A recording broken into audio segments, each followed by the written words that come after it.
Here in Singapore, Venerable Master Jing Kong is speaking on the Infinite Life Sutra, the Flower Adornment Sutra, and the treatise on response and retribution. It is easy to understand why he is speaking on the two sutras. The Infinite Life Sutra is the principal sutra for Pure Land practitioners. The Flower Adornment Sutra is helping us to better understand this principal sutra. But why lecture on the treatise on response and retribution? Teacher also spoke on Liao Fan's 4 lessons when he was in Australia a few weeks ago. Why these 4 books? For Buddhists, the answer is basic to our study. For non-Buddhists, the answer is necessary for understanding our world. Teacher is speaking on these because they tell of the laws of cause and effect, about how to bring about the good effects and how to hold back the bad. As we approach the end of this millennia, we are hearing more and more of upcoming disasters, possibly the end of our world. Prophecies from around the world speak of this unimaginable cataclysmic event. Most agree that it could happen in just a matter of months. But in all these prophecies, we hear very little about how we can change the future. Can destiny be changed? In the first talk on Liao Fan, we learned that yes, indeed, destiny can be recreated. We learned that the true cause of everything that happens to us arises from the 3 karmas of thought, speech, and behavior. And Liao Fan's 4 lessons teaches us how to change these. So even though it is not a Buddhist sutra, we need to praise, respect, and study it as if it was one. In the early part of this century, Master Yingguang, the 13th patriarch of the Pure Land School, dedicated his life to its promotion, and in the process oversaw the printing of millions of copies of it. From this, we can see how highly Master Yingguang regarded it. Not only did he unceasingly advocate this book, but he also did research on it, practiced it, and lectured on it. As Buddhists, we are taught to refrain from all that is bad, to do all that is good, to purify our minds. This is the Dharma seal. It is the criteria we can use to determine the genuineness of Buddhist teachings or truths. Buddhist sutras, which speak of principles and reasoning, are spoken by 5 types of people. Buddhas, in our case Buddha Shakyamuni, his students, heavenly beings, immortals, and manifested beings. As long as what has been said has the same meanings and objectives as the teachings of the Buddhas, The Buddhas, with their great broad-mindedness, would recognize them as sutras. Thus, we regard and respect as a sutra any work that conforms to the principles in Buddhism. And this is especially so for Liao Fan's 4 lessons. It can help to serve as our foundation for learning Buddhism. But even more important, it can also serve as a foundation for non-Buddhists in helping them learn to also change their destiny. The knowledge for recreating destiny, including principles, methods, and theories, are all contained within this book. It may be small in size, but its impact can be of major importance. Therefore, if we would like to change, to recreate our destiny, or to truly achieve attainment through the practice of Buddhism, we need to accord with the principles and methods within it. In the last talk, I explained that those who are destined to be rich in this life will be rich. Those who are destined to be poor will be poor. And those who are destined to die of starvation will die of starvation. Does heaven arrange this? Master Yuan-gu further explained, and this is a quote from the text, "Heaven does nothing more than punish those who are bad with the suffering they deserve, and reward those who are good with the good fortune they deserve." Bearing children is similar to bearing fruit from seeds. If the seeds are planted well, the fruits will flourish. If they are not, then the fruits will become malnourished. For example, if a person has accumulated enough merits and virtues for 100 generations, then he or she will have 100 generations. One who accumulates enough merits and virtues to last 10 generations will have descendants to last 10 generations. The same goes for 3 generations or 2 generations. For those who have no descendants at all, it is because they have not accumulated enough merits and virtues. They may have amassed offenses instead. End quote. This talks about the destiny in having or not having children.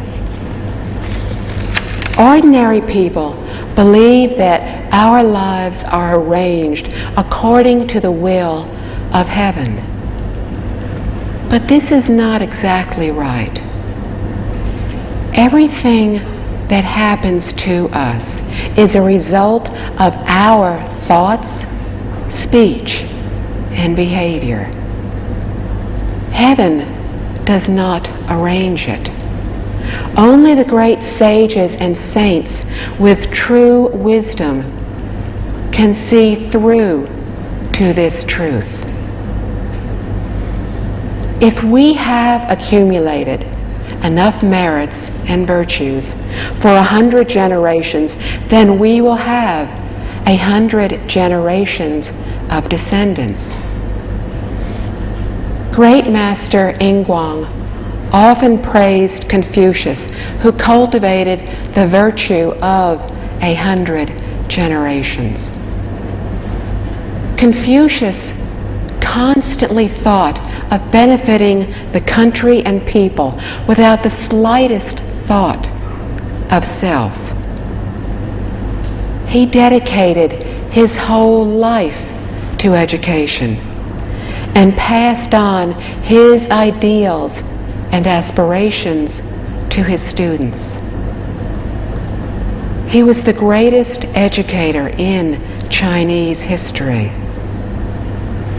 There have now been over 70 generations of Confucius descendants, and his current descendant, Mr. De Chung Kong, is still respected by people around the world, not only by the Chinese, but others are particularly courteous and respectful, taking special care of him upon hearing that he is a descendant of Confucius. It becomes very evident that by planting good causes, good seeds, we reap and harvest good results.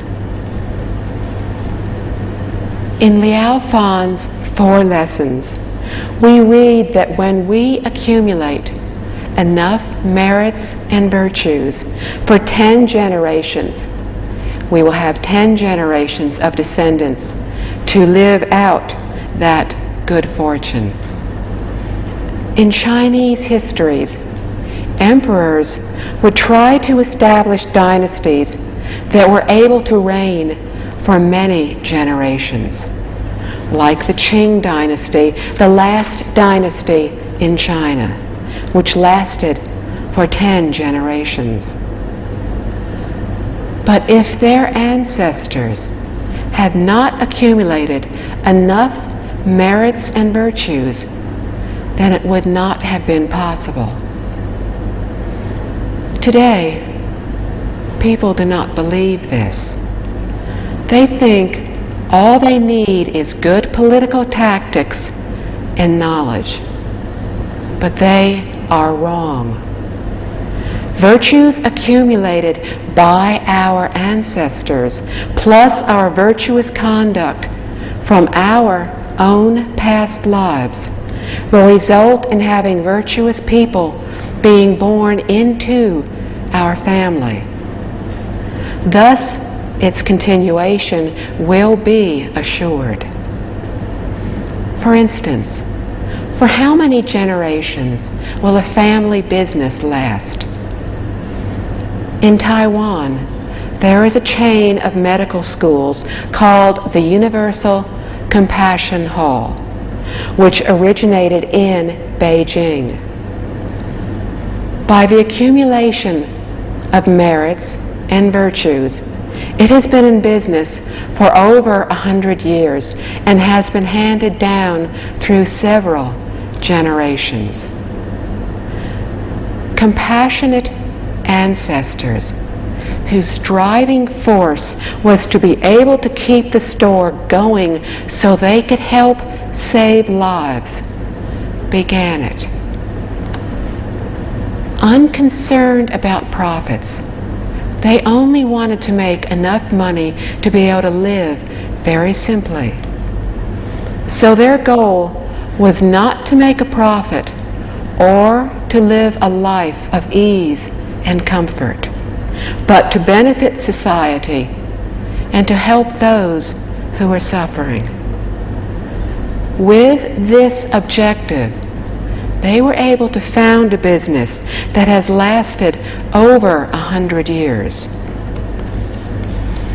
If the descendants do not deviate from their ancestors' objectives, this chain will continue indefinitely. They will not be like others who, lacking merits and virtues, found their businesses going bankrupt after only a few years. There may only be enough merits and virtues to last 2 or 3 generations of descendants. The Chinese say that there are 3 serious occurrences in being unfilial. Having no future generations is the most critical. This is lacking in merit and virtue, to the point of not being able to have any descendants. In the past, people were extremely concerned about this, but today things are different. Many young couples do not even want to have children, thinking them too much trouble. Also, our society is different now from what happened in the past because we have social welfare. In many countries, who takes care of the elderly? The government does. With no need to rely on their children to provide for them when they become older, many couples have decided they can do without children. They can retire at the age of 65 and collect Social Security from the government. This is even more filial than our own children. This is possible because the social welfare system is so much better than what transpired in the past. Before, the elderly could only rely upon their children for support, whereas now the current trend is towards having the government take care of the elderly. However, the law of cause and effect will not change. Just as one stores up grain against the lean years, one raises children against one's old age, has been a commonly held idea. Mr. Shi Yingyo, in his commentary on Liao's 4 lessons, examined the teachings of transcending this world.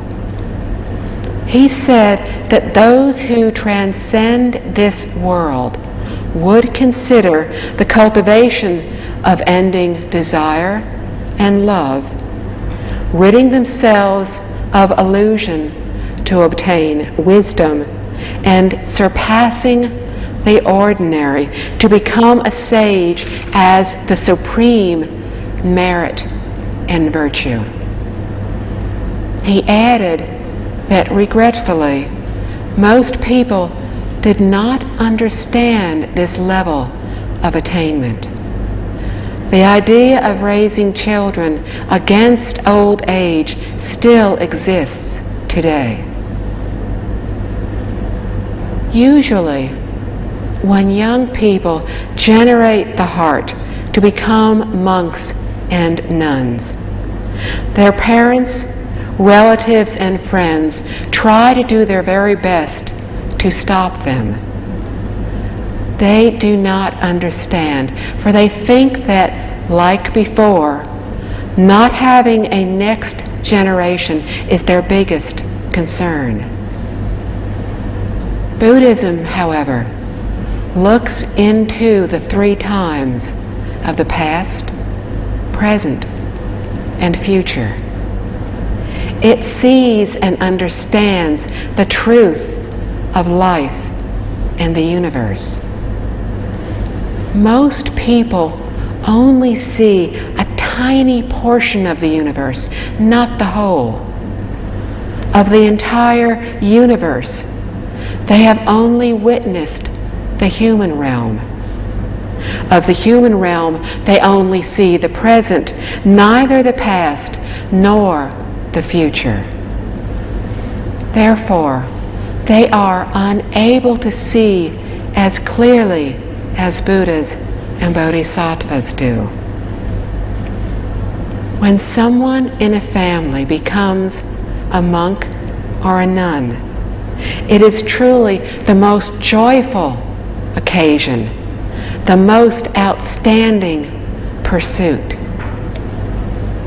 However, in renouncing worldly life, we must practice earnestly, for if we do not achieve while our families will not suffer. We will fall into the 3 bad realms. In Buddhism, it is often said, 1 grain of rice from the donor is as great as Mount Sumeru. Not transcending the cycle of birth and death in this lifetime consigns us to become an animal to pay back the debt. This is obviously very serious, for it is extremely difficult to transcend the cycle of birth and death. As Pure Land practitioners, we have to achieve a certain level of attainment to be born into the Western Pure Land to transcend the cycle of reincarnation. On the other hand, Theravada practitioners need to at least reach the level of stream enterer. This is achieved by severing wrong views.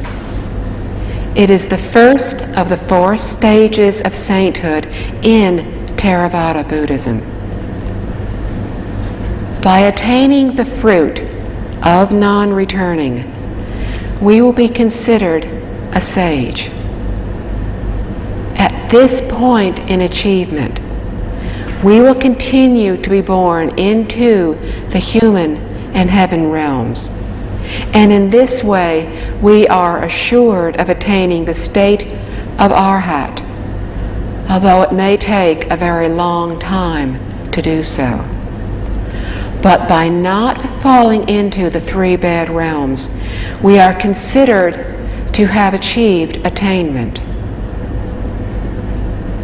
According to this criterion, the minimum standard to achieve attainment in Mahayana Buddhism is to rid ourselves of a portion of our attachments, to sever the 88 kinds of deviated thoughts and viewpoints. If we cannot rid ourselves of these deviated thoughts and viewpoints, then we have simply not achieved. But if we do achieve this, then in the Mahayana teachings we reach the initial belief stage. Not accomplishing this will find us still reincarnating within the 6 realms, still paying back our debts.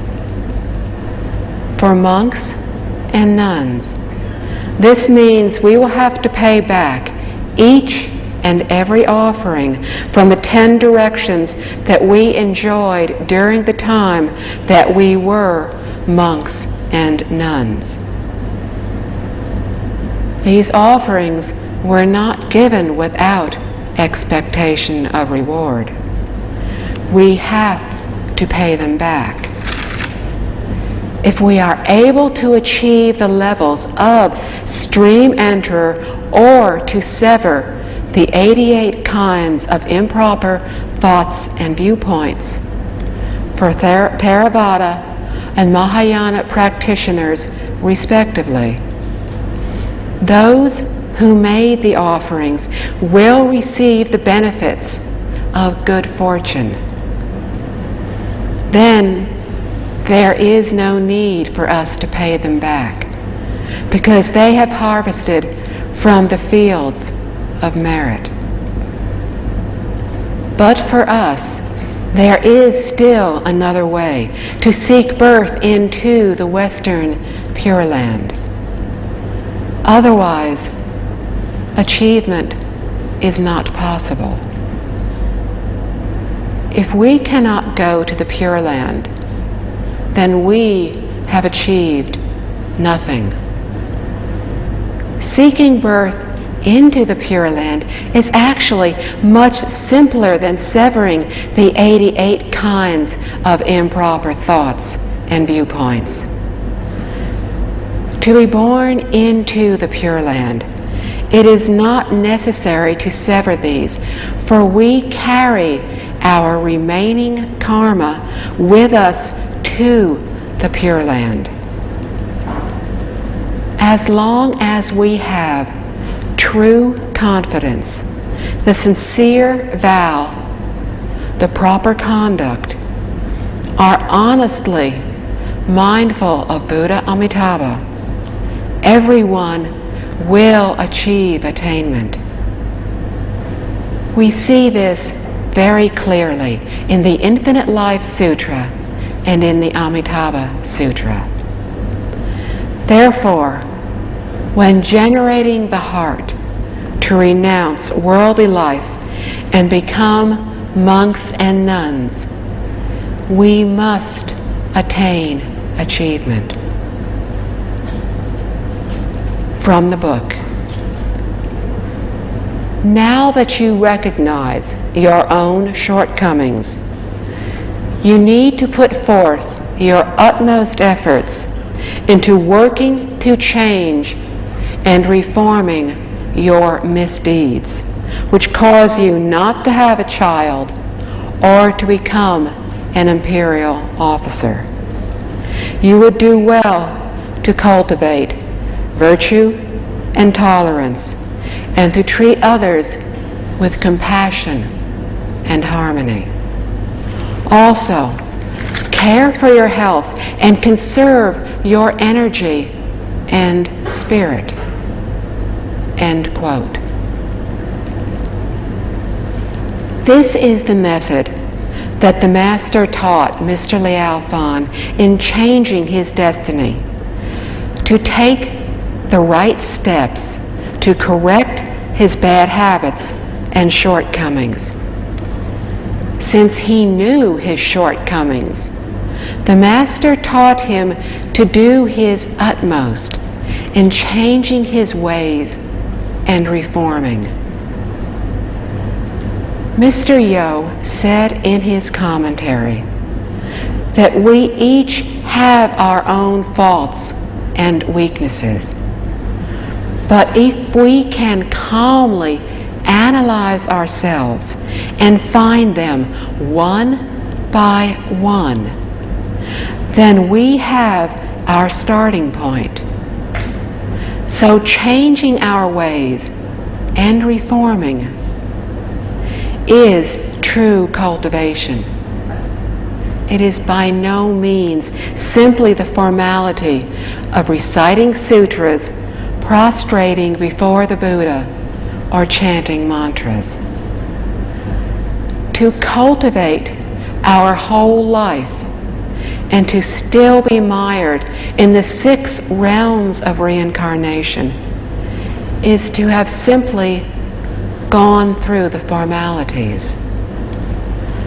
Their purpose is to remind us of the teachings, for others to see and exemplify these teachings, and to help bring forth awakening in others. For self-cultivation, however, importance is not placed on the formalities, but rather on discovering our faults. This is awakening. To correct our own faults is to achieve in cultivation. Therefore, the most important point is for us to be perfectly calm, introspective, and watchful over our own conduct as we search out each and every one of our bad habits and faults. By knowing these, we will know where to start, what to correct, and how to proceed. We can then concentrate and use all our energy to reform. The following are some examples of this from Mr. Yo's commentary. quote. We can change from a miserly and greedy person to become one who generously gives to those in need. End quote. For example, if we are miserly, we are not willing to give what we have to others. If we are greedy, we are always trying to possess what we do not have. If we find that we are habitually doing this, we can change ourselves into generous people who help those in need by practicing giving. This will successfully modify our behavior. What I have and others do not, I can freely give to them upon request. Or better yet, when I see others have a need, I can simply give it to them. This is the cultivation of good fortune. There are 3 types of giving: wealth, teaching, and fearlessness. The giving of teaching is practiced when we help others by using our skill, our wisdom, to teach others. What others are not good at, and we are, we can enthusiastically teach to them, to enable them to have this ability, to awaken their wisdom. This is the giving of teaching. The giving of fearlessness is helping others to be calm and serene in both body and mind. It is to help relieve their uneasiness, their fears. For example, if someone is afraid to walk home at night, and if we are able, we can accompany him or her, then they will no longer be apprehensive. Today, many young people serve in the military.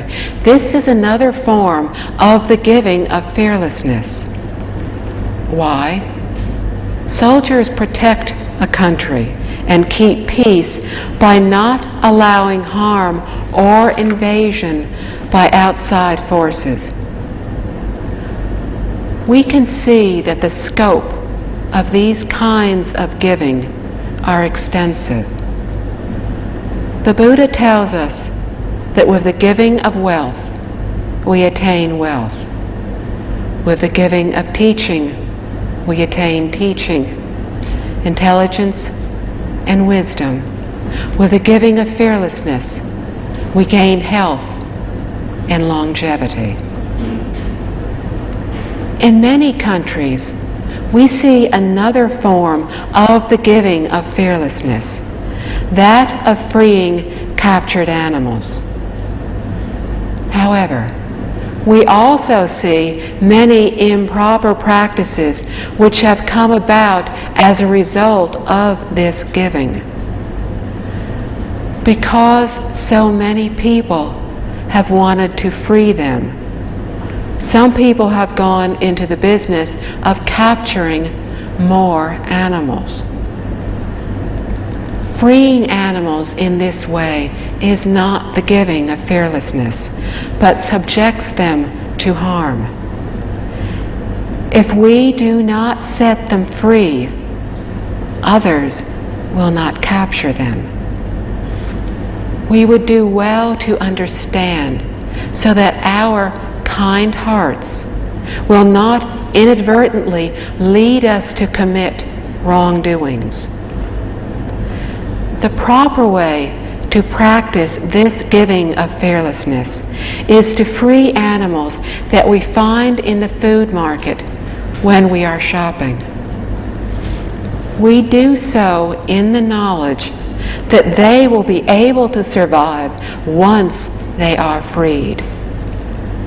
This is compassion and kindness, for it is saving those who are suffering. However, there are also many pet shops which sell animals that were domestically raised, and therefore they would be unable to survive in the wild. If they were set free, they would die, and all of our good intentions would be turned into offenses. So we need to be aware of the consequences of everything we do. When we occasionally do find animals in a food market and buy them to set them free, the proper way to do so is to chant the 3 refuges of the Buddha, the Dharma, and the Sangha, and to chant the Buddha's name. In this way, we are saving their lives as well as planting the seeds for their future cultivation. The commentary talks about changing from an angry, agitated, resentful person to one who is calm, peaceful, quiet. This talks about our disposition. Easily giving in to anger, easily becoming hostile, is a major fault. Mr. Liao had this fault. So the Master encouraged him to transform himself into being serene and tranquil, to being even-tempered. With a calm and peaceful mind, our disposition will naturally be gentle and warm. Both Buddha Shakyamuni and Confucius stressed this important quality of our virtue. The students of Confucius praised his 5 virtues of gentility, kindness, respectfulness, thriftiness, and humility. He was known for being gentle, kind, respectful, and discreet towards everyone and everything. Confucius was thrifty and did not live an extravagant life, but rather one of simplicity. He was courteous and humble. He never argued and always accorded with others. Confucius was himself a model of moral excellence. Quote, "To change from a person who exaggerates and is boastful to one who is modest and practical." End quote. When we know someone who exaggerates, we automatically doubt everything he or she says. It is difficult for people like this to win the confidence of others, because essentially he or she is dishonest. Therefore, we should never exaggerate or boast, but be modest and honest in all that we say and do. Quote, "To change from a person who is flighty and impatient to one who is settled and stable." End quote. We would do well to be composed and concentrated, to be poised and calm. In this way, we will attain purity of mind. Quote, "To change from a person who is arrogant and insolent to one who is modest and courteous." End quote. There really is nothing to be arrogant about. Why? If we have accomplished something successfully, it is our duty, something we ought to have done. If we did not accomplish it successfully, then we should be criticized and corrected and told how to improve. Buddhas and Bodhisattvas respect everyone and everything. Confucius and Mencius respected everyone and everything. However, we fall far behind them in achievement or understanding. Therefore, we need to treat others with respect, courtesy, and humility. These are virtues of our nature. Quote, to change from a person who is indolent and lazy to one who is diligent and resolute. End quote. Being lethargic and lazy are great afflictions. One who has these bad habits will not succeed in anything. Therefore, we would do well to be diligent, purposeful, and energetic. One of Buddha Shakyamuni's students, Anuruddha, was known for his laziness. After being reproached by the Buddha, he resolved to go without sleep for 7 days and 7 nights. Due to his enthusiastic diligence, however, he damaged his vision. The Buddha compassionately taught him a form of illuminating the diamond of delightful observation samadhi, a form of deep concentration. It enabled him to see far better than before.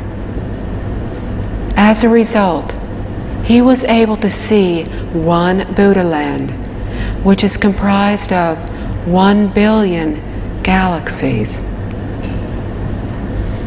We too need to be inspired with enthusiasm and determination. When we are lazy, we accomplish nothing. Not only are we unable to attain achievement in our practice and learning of Buddhism, but we will also fail to accomplish anything in our daily lives. Ancient times or today, in the East or in the West, anytime, everywhere, no one has become successful through laziness. Diligence is the only good route for Mahayana and Theravada practitioners.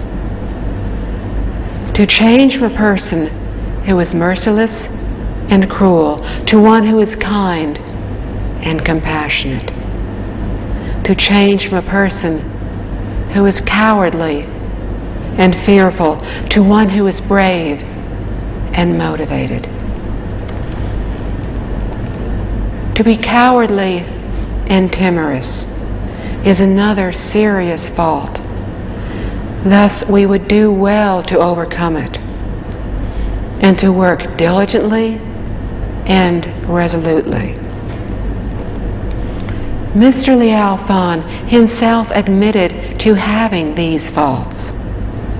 Again, each of us would do well to be like him, to correct and reform each and every one of our faults. Next, Master Yuan Gu taught Mr. Liao Fan several essential points for his cultivation. From the book. You need to cultivate virtue and tolerance, and to treat others with compassion and harmony. also to care for your health and conserve your energy and health and your spirit." End quote.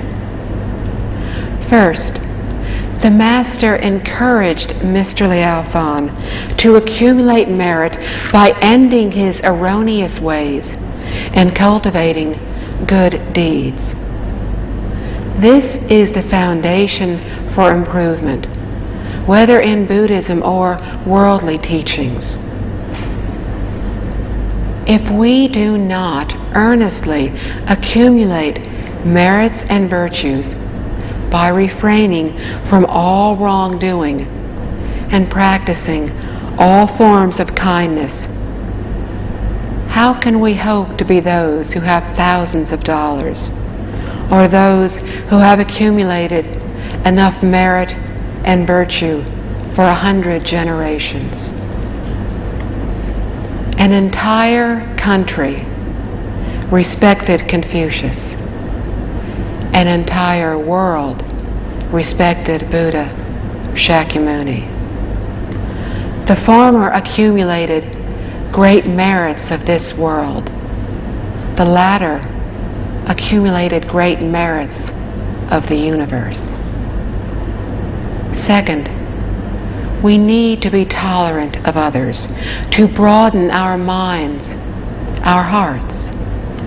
If not, then we will be tormented with more afflictions which will present further obstacles to our cultivation. We cultivate awakening, proper thoughts and viewpoints, and purity of mind. If we cannot attain purity of mind, then we will not be awakened, which would result in deviated thoughts and viewpoints. Proper thoughts and viewpoints and great enlightened thoughts rely on the foundation of purity of mind.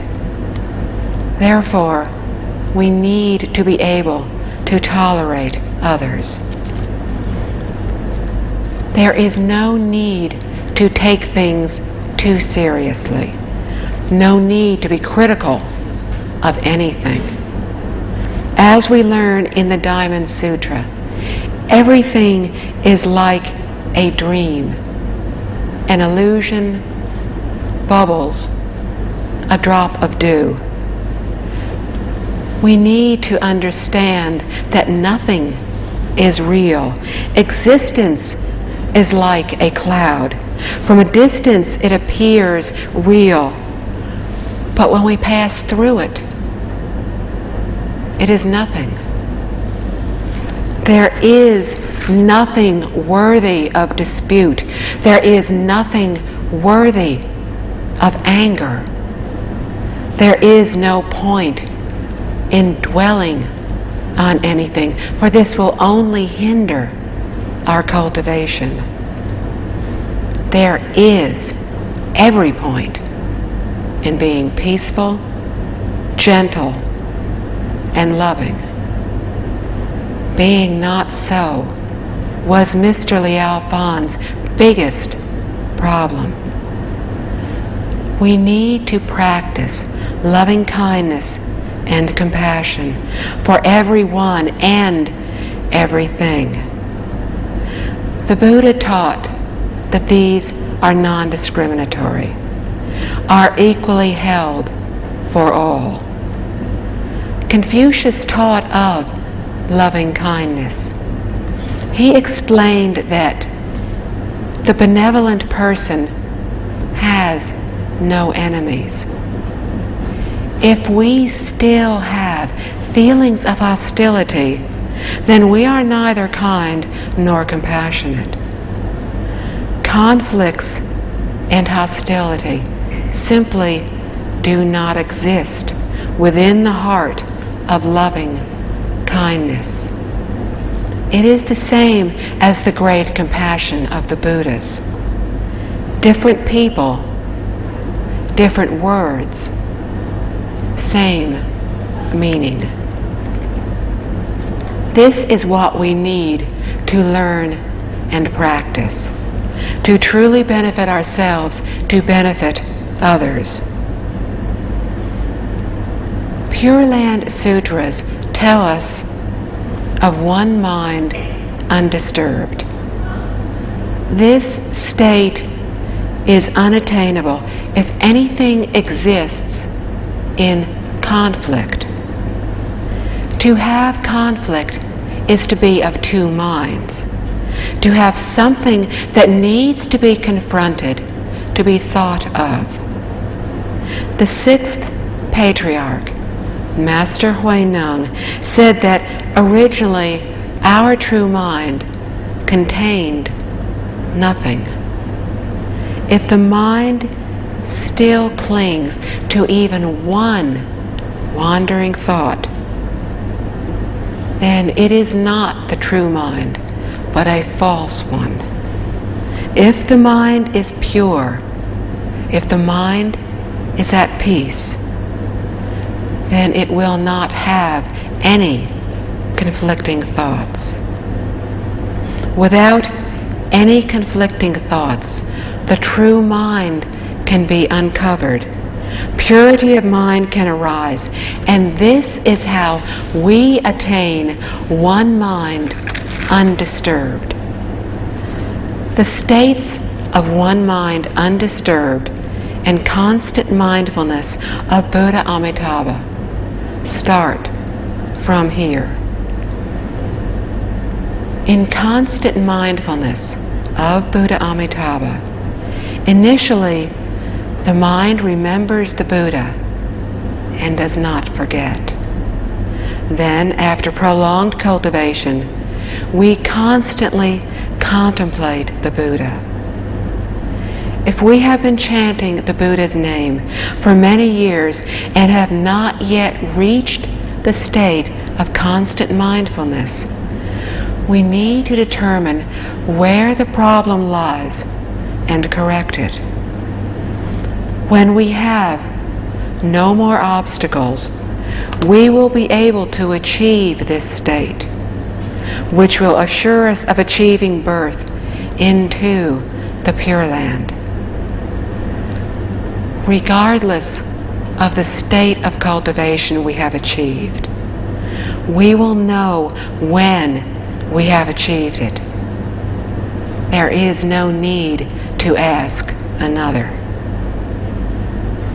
When we are born into the Pure Land through the state of constant mindfulness, we will be born into the land where both sages and ordinary beings live together. With a state of one mind undisturbed in mindfulness, we will be born into the land where everything is temporary. With a state of one mind undisturbed in enlightenment, we will be born into the land of real reward. The level of achievement we attain will determine which land we will be born into. There are different levels also in the state of constant mindfulness. Thus, there are 9 levels of birth. People who are born into the higher 3 levels are able to pass away whenever they wish, are able to decide when they will die. At that time, they can go without any illness and may be standing or seated. If they do not feel like leaving this world yet, they can stay longer to help others. Everything can be achieved at will. People who are born into the middle 3 levels of birth are able to know a few months in advance when they are going to pass away. Again, they may leave this world standing or seated.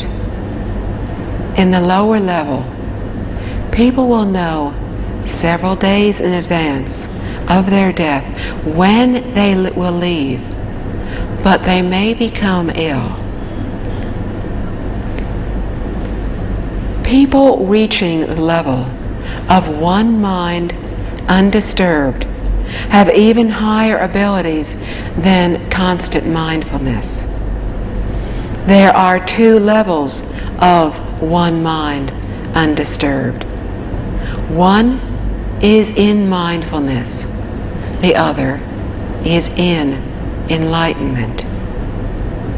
Whichever it is not achievable by ordinary people like us in one lifetime, whereas constant mindfulness is.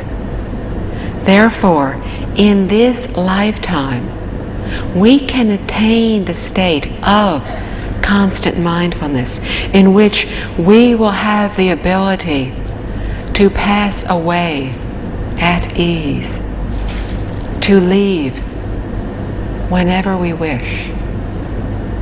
This is to be born into the Pure Land, where both ordinary beings and sages live, into the higher three realms of birth, and to carry our remaining karma with us.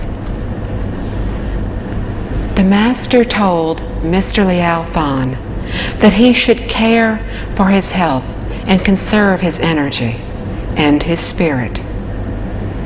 Because Mr. Liao liked to sit up all night and did not know how to take care of himself, he needed to pay special attention to safeguarding his health and energy. From the book. Live as though everything of the past dissolved yesterday, and all the future begins today. If you can accomplish this, then you are a person born anew, a person of virtue and sincerity. End quote. Everything that happened yesterday, our thoughts, words, and deeds are in the past. Do not dwell on them. Do not regret what has happened.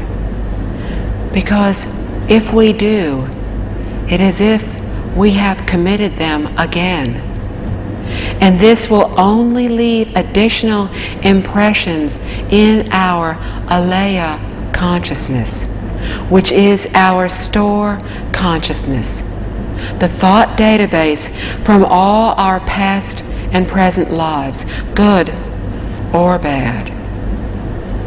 Therefore, let bygones be bygones, and do not think of them again.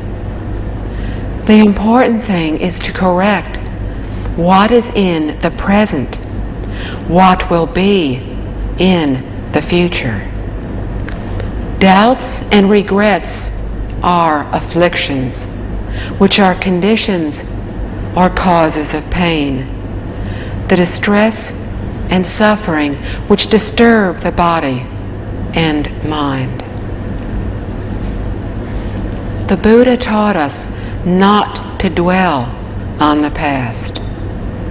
It is stated in Mr. Shi Ying-yo's commentary that this is the key to changing destiny for people of perfection. These beings have achieved higher levels of wisdom and awakening.